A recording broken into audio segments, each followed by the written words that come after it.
I want you to try something. Think about what you were wearing yesterday. Not the obvious picture, but the small details. The colors, the patterns, the accessories, the kind of shoes you were wearing, or your hairstyle. Now, try a week ago.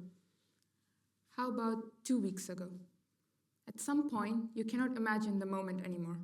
The details fade, and even the most obvious parts fade from your grasp. This isn't because those days didn't matter to you.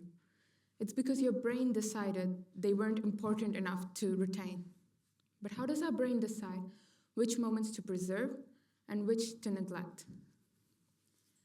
We like to believe that we experience life fully, that we live in the moment, experience all that it has to offer, and then remember it for the rest of our lives. But in reality, every moment is filtered, selected, and reconstructed before it ever becomes a memory.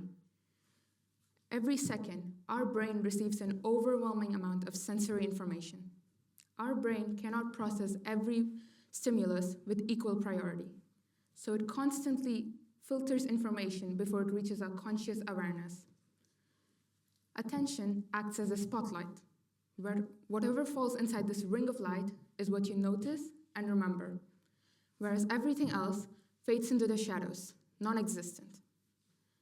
This means that every moment or memory that has a significant effect in shaping you is still, at its core, an incomplete image. But even the moments that do reach our conscious awareness are not stored perfectly. What do you see when you picture memory? Most people imagine memory as a collection of perfect recordings of every moment in their lives, like a mental inventory.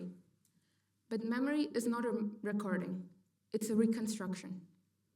Each memory is stored in fragments which need to be pieced back together every time you try to remember it. And think of it like building a puzzle with missing pieces, where each time you build it, you lose more pieces, but the core likeness is still there. Every time, these gaps are filled differently, and each recall edits the memory. In the end, your memories are a delicate balance of the truth and the small details you've changed or made up. But now you might ask, why do these processes even matter? Because we often like to believe that our memories are something concrete, unchangeable, a simple fact. But our lives are more than just a bunch of details and seconds. They are curated versions of our story. Memory defines our past, and perception drives our present. But attention regulates both, and in the end, it decides what's worth noticing and remembering. With this in mind, how much of your life do you actually pay attention to? Not partially, but with full, constant, unwavering attention. And how do you think this correlates to your experience of life itself? Because if attention determines what you experience, then changes in your attention might be changing something much larger, your experience of life itself. Recently, the rapid decline in attention spans has been a constant topic in our conversations. Over the years, our attention spans have only been constantly decreasing to a mere matter of seconds. What was once a few minutes or an hour of our lives is now a little more than 40 seconds. What's even more concerning is how normalized this has become. We constantly joke about our poor attention and doom scrolling without being concerned about its effect on us as a population. But have you ever stopped to consider that this constant lack of attention may be affecting the fulfillment of your life? That in even just one conversation or just for 1 hour, you're unable to be present and in the moment without distractions. No excuses.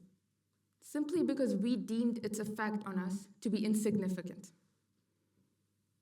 But I'm here to tell you that the effects reach a lot further than we realize. Constant distraction reduces our ability to be mentally present long enough for experiences to be coded into memories.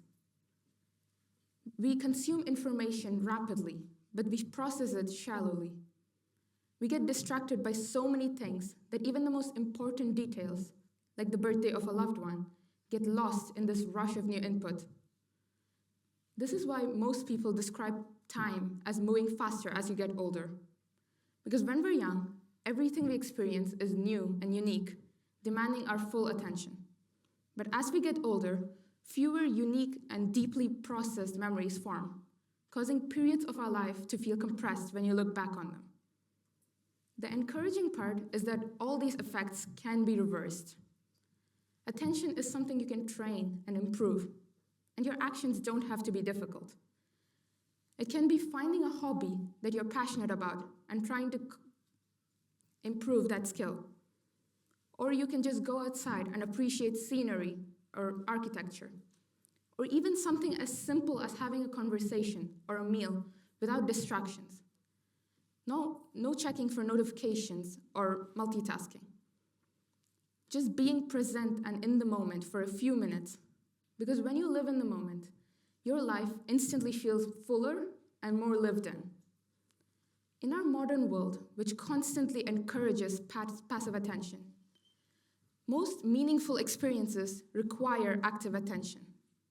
Perhaps this is why some moments stay with us forever, while entire months pass by unnoticed. So today, I want you to try something. Choose one way in which you're going to improve your attention, and try it out for yourself this weekend. Do the days still blend together, or can you distinguish between them, at least a little? Because in the end, the life we remember is not necessarily the life we lived. It's the life we noticed. Thank you.